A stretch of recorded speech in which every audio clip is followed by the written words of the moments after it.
bien ça y est, nous revoilà en Espagne. Passons le Minho. Voilà, je ne sais pas si vous le voyez bien, mais effectivement, c'est un beau fleuve qui nous ramène de nouveau en Espagne. Et cette fois-ci, c'est direction Saint-Jacques-de-Compostelle, non pas à pied, mais à 4 roues. Et ouais. On a notre roulotte et pas notre coquille.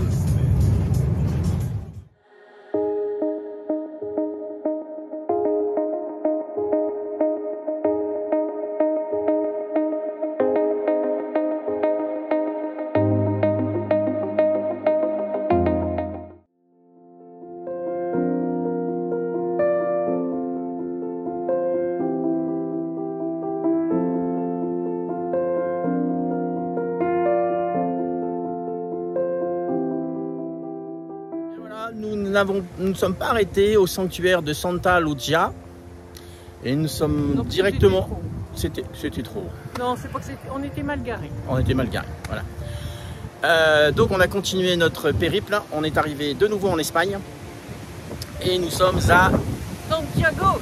Voilà. Qui est Saint-Jacques-de-Compostelle. Pour ceux qui ne sauraient pas, entre autres le chauffeur. Mais c'est pas grave. Tu étais étonné d'ailleurs qu'on s'arrête. Oui. Disant mais on n'est pas encore arrivé. Eh bien si, nous y sommes. Et donc quelque part par là, vous pouvez voir la cathédrale. Enfin je dis par là parce qu'en fait c'est tellement loin. Donc c'est pas si loin que ça, 4 km. Vous verrez quelques images. On a trouvé une aire très sympa sur les conseils d'un ch'ti qu'on a rencontré à Bragance et qui était venu ici. C'est génial. Il y a les douches, toilettes, eau, vidange, électricité. Vous êtes en hauteur, un peu de vent. Mais à la limite c'est pas plus mal. Quand on est arrivé, il faisait 29 degrés. Donc à la limite, s'il y a un peu de vent, ça rafraîchit un peu. Et donc là, 3 lignes de bus qui vous emmènent directement jusqu'à Saint-Jacques-de-Compostelle et aller-retour. Donc impeccable. Donc des images à suivre pour demain. Voilà. Merci.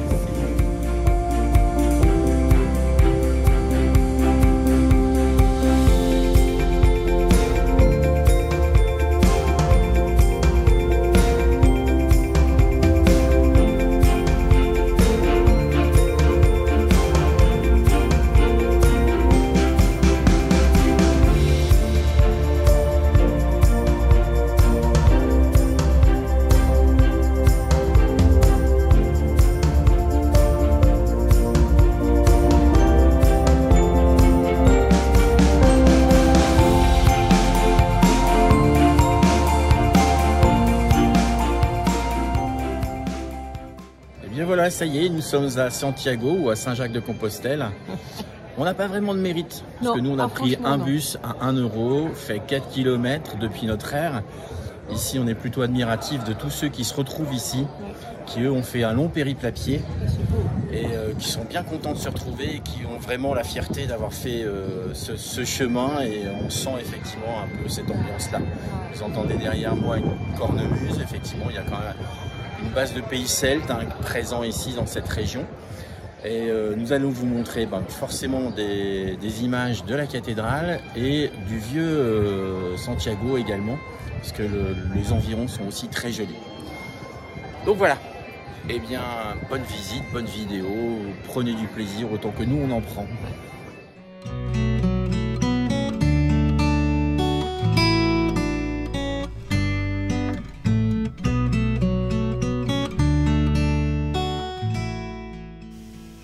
Depuis des siècles, des milliers de pèlerins se lancent chaque année sur le chemin de Compostelle dans le but de se rendre dans la capitale de la Galice et de franchir les portes de sa célèbre cathédrale.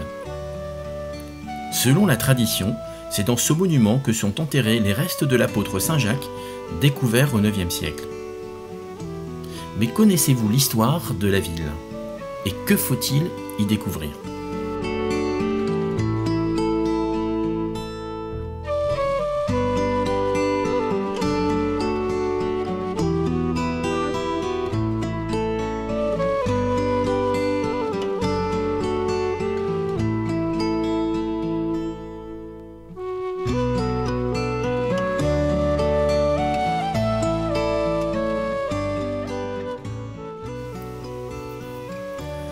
Saint-Jacques-de-Compostelle est une ville fascinante, chargée d'histoire et de spiritualité.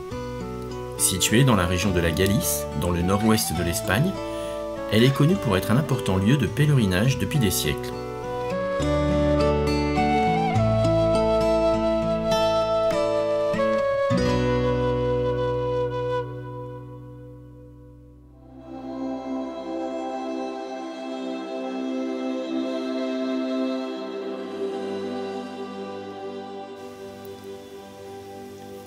L'histoire de Saint-Jacques-de-Compostelle remonte à l'époque romaine, lorsque la ville était connue sous le nom de Bracara Augusta.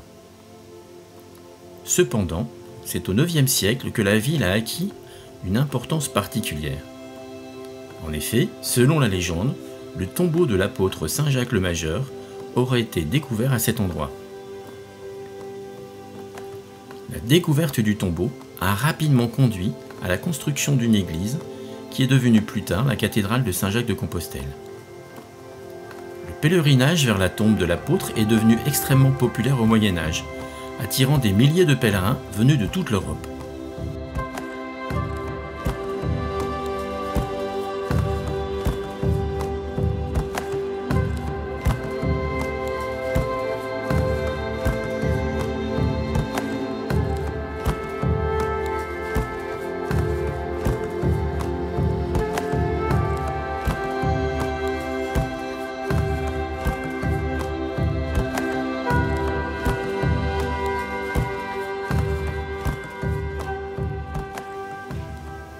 Au fil des siècles, la ville a prospéré grâce à ce flux constant de pèlerins. Des hôtels, des auberges et des infrastructures ont été construits pour accueillir les voyageurs. De plus, des routes ont été tracées à travers toute l'Europe, connues sous le nom des chemins de Saint-Jacques, pour faciliter le voyage des pèlerins.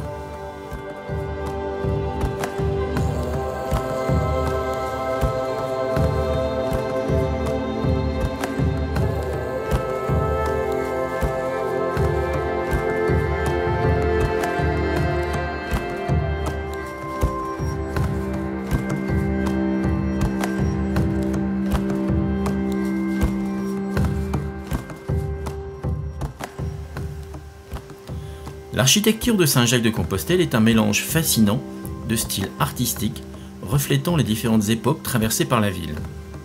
La cathédrale en particulier est un chef-d'œuvre d'architecture romane, gothique et baroque. Elle est également ornée de sculptures, de fresques et d'autres œuvres d'art remarquables.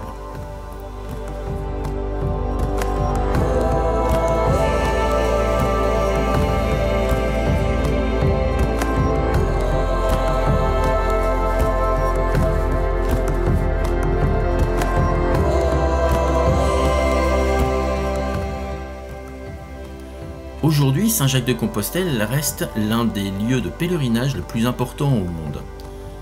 Chaque année, des milliers de pèlerins parcourent les chemins ancestraux pour atteindre la cathédrale et se réunir sur la tombe de Saint-Jacques.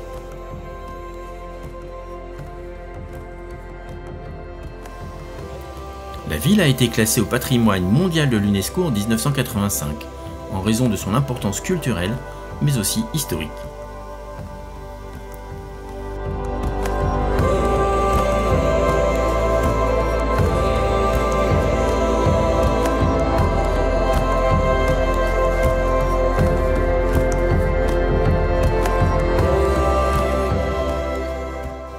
Outre son héritage religieux, Saint-Jacques-de-Compostelle est également une ville dynamique et animée. Elle abrite une université renommée, des festivals culturels tout au long de l'année, ainsi qu'une cuisine délicieuse à base de produits locaux et de fruits de la mer.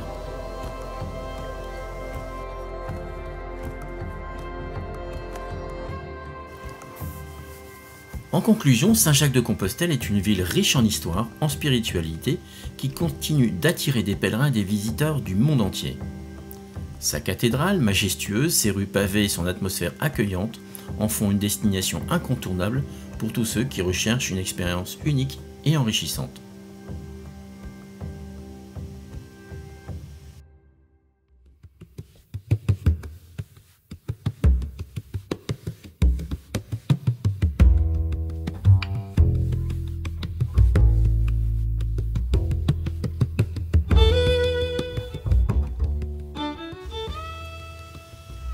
Entre gastronomie et modernité.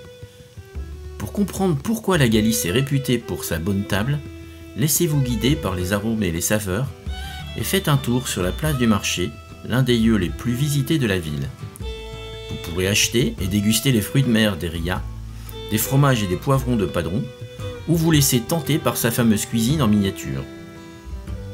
Vous vous imprégnerez également de l'atmosphère de Saint-Jacques-de-Compostelle dans les ruelles Calfranco ou Calrena, au cœur de la vieille ville où Galiciens et visiteurs font la tournée des tapas où se trouve un bon nombre de restaurants.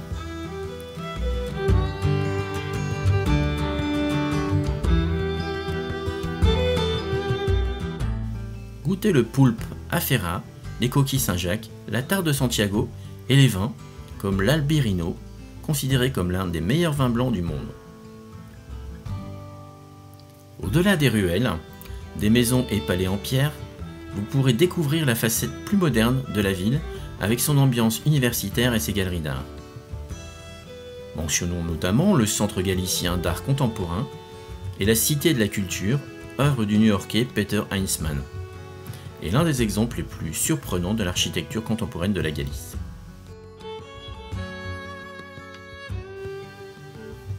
De nombreux pèlerins affirment que faire le chemin jusqu'à Saint-Jacques-de-Compostelle est une aventure qui change la vie. Et c'est vrai que cette ville en séduit plus d'un.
Et bien voilà, fin de la journée, visite de Santiago. Saint-Jacques-de-Compostelle. Voilà. Bon, principalement la cathédrale, beaucoup de bâtiments, beaucoup d'architecture, très jolie. Beaucoup de pèlerins. Et encore, en cette saison, il n'y en avait pas encore de trop. Mais par contre, on est plutôt admiratif, comme on l'a dit tout à l'heure. Le vieux Santiago à visiter. Donc là, depuis l'air, comme on l'avait décrit également ce matin, l'accès en bus, c'est royal. Nickel. Ça vous amène directement au centre de Saint-Jacques-de-Compostelle. Et puis ça vous ramène à 100-150 mètres de l'air. Donc c'est parfait. Et sur l'air ici, par contre, la journée, il peut faire chaud. Mais par contre, le soir, le vent se lève et le vent est frais, enfin, tout au moins pour l'instant. Et donc, c'est bien agréable parce que ça rafraîchit un peu la journée. Donc, et pour la nuit, c'est parfait, quoi. Coup de soleil quand même. Oui, c'est le piège un peu, effectivement. On peut avoir des coups de soleil. Donc voilà, donc c'est Nous avons mangé du poulpe à l'ail. Oui, c'est vrai. C'est vrai, spécialité locale malgré tout. Et effectivement, on a mangé ce genre de choses et que c'était bien agréable. C'était bien bon. Donc voilà, à recommander. N'ayez pas peur pour ceux qui effectivement n'en auraient jamais mangé. On était un peu craintifs effectivement, mais là pas du tout. Donc on est prêt à recommencer, il n'y a pas de souci. Et donc là, demain on reprend la route. On continue à remonter vers le nord pour rejoindre la France tout doucement, parce qu'à un moment donné, il faudra bien rentrer pour reprendre le boulot. Écoutez, donc on va retrouver les espaces un peu plus naturels et éviter les grandes villes, ce qu'on a fait jusqu'à présent. Et il est temps effectivement qu'on retrouve ces espaces-là, ça va nous faire le plus grand bien, y compris pour notre petit ami à quatre pattes, Prusti. Hein, voilà. Et parce qu'en fait, les grandes villes, lui, ça lui convient pas. Donc voilà. Et puis juste une petite pensée, parce que malgré tout, nous avons appris aujourd'hui le décès d'une infirmière dans son exercice professionnel, ce qu'on peut que regretter. Donc effectivement, une petite pensée à la fois pour les soignants et à la fois pour bien sûr la famille, les amis de cette infirmière qui est plutôt partagé une passion de soignant, qui est de donner sa vie pour soigner celle des autres, mais pas pour la perdre. Non. Donc c'est dommage. Ça n'a aucune vérité d'être polémique, mais voilà, c'était à souligner. Donc bah écoutez, sur ces paroles un peu tristes, mais voilà, notre voyage continue et on se retrouve donc demain pour de nouvelles aventures, nouvelles découvertes et plutôt espace naturel. Vous verrez, ça pourrait être sympa. Et j'espère qu'on pourra sortir le drone. Allez, à bientôt.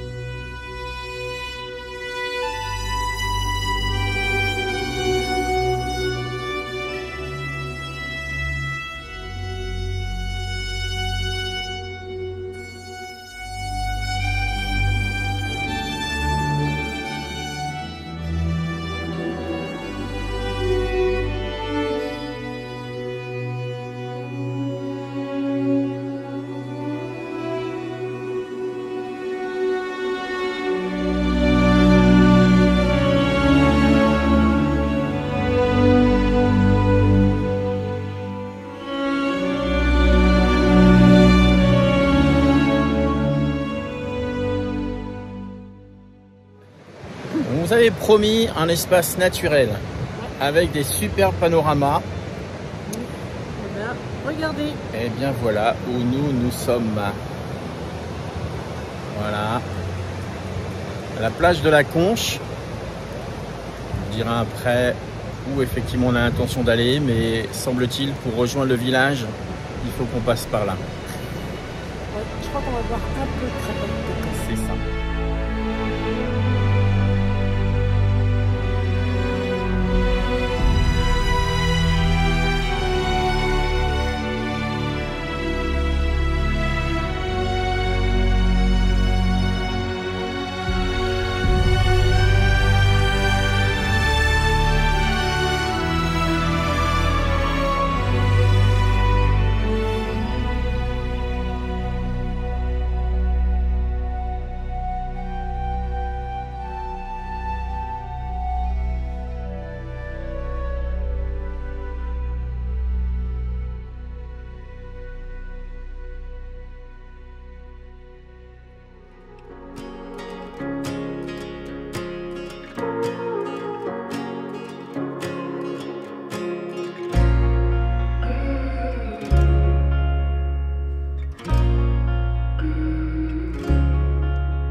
Certains disent que Cudillero est le miroir de la mer.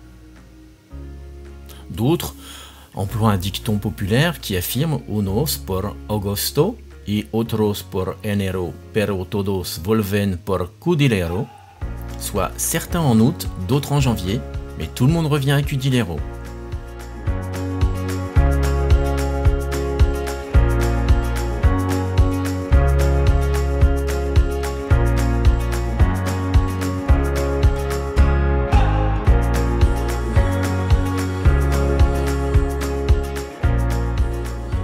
Cudillero se trouve sur le chemin de Saint-Jacques par la côte. Le village de Cudillero fait partie des incontournables. C'est un petit village de pêcheurs et sans doute le plus pittoresque des Asturies.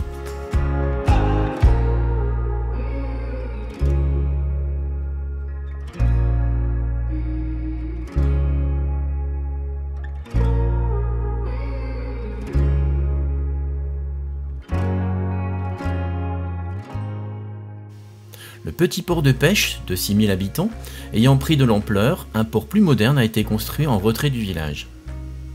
Cependant, Cudillero n'en garde pas moins le charme pittoresque de ses maisons accrochées à un piton rocheux, une seule rue principale et tout autour un amphithéâtre de petites bicoques colorées.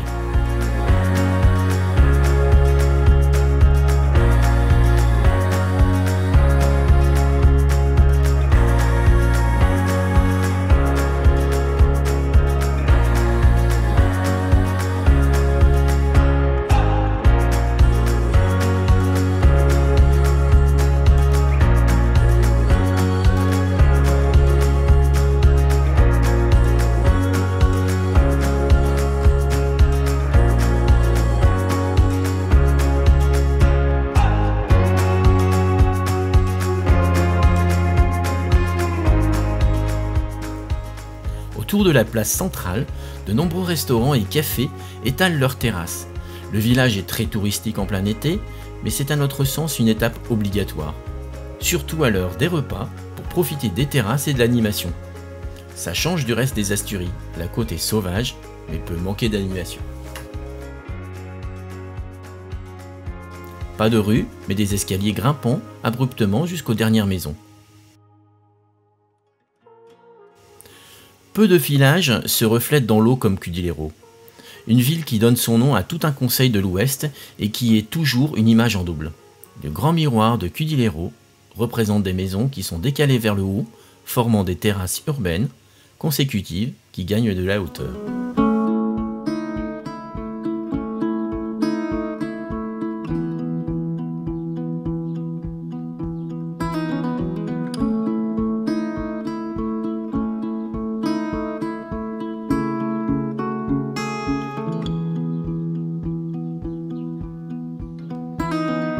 There's a message drifting in the air.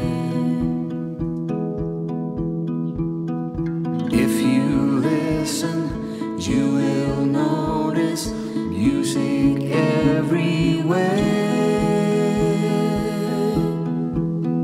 This bridge is made of hope.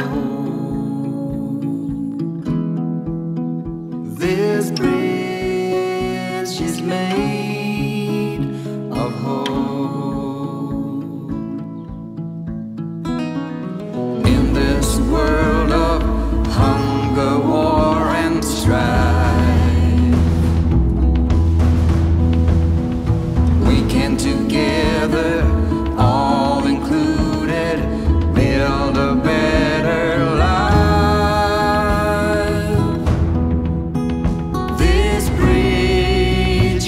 Made of hope. Side by side, hope. This bridge is made of hope. Side by side. Eh bien nous voilà de retour. J'espère que vous nous entendez bien parce qu'effectivement il y a du vent et la mer sur les galets effectivement, mais ce qu'il y a surtout c'est ça aussi qui commence effectivement à changer de couleur. Nous revenons de Cudillero, petit village de pêcheurs dont on vous montrera quelques photos, les vidéos suivront dans le montage complet. Mais effectivement c'est magnifique, c'est à faire absolument. Par contre un conseil, pas à pied. On a fait plus de 13 km, ça monte comme ça, forcément ça redescend comme ça, mais une fois qu'on descend on remonte et c'est un peu pénible. Donc conclusion, dans ces cas-là, vous allez jusqu'à Cudillero qui est magnifique, qui est à faire, fait partie des plus beaux villages d'Asturies. Vous avez de quoi vous poser au niveau du port. C'est autorisé au moins pour la journée, certains disent que c'est autorisé aussi pour la nuit. Nous on n'a pas osé, on restera ici à la plage de la Conche, depuis laquelle on était parti. On pensait effectivement pouvoir suivre un petit chemin forestier qui nous aurait permis de couper, mais là pas possible. En conclusion, ben voilà, tout à pied et beaucoup de routes. C'est pas très intéressant et pas très agréable. Mais sinon le village en vaut la peine absolument à faire. Voilà. Alors juste un petit conseil, si vous passez par la plage de la Conche, ici, arrêtez-vous à la Casa de Miguel. Il est super, génial, c'est très bon. Prenez le menu découverte, vous aurez tout. Et surtout plus fin. Oh non. Mais c'était excellent et ça vous permet effectivement de manger particulièrement les spécialités locales, que ce soit depuis l'entrée jusqu'au dessert, rien à dire. Avec et puis en plus, avec espagnol, un service génial, hyper sympa. Donc n'hésitez pas, la Casa de Miguel. On compte sur vous.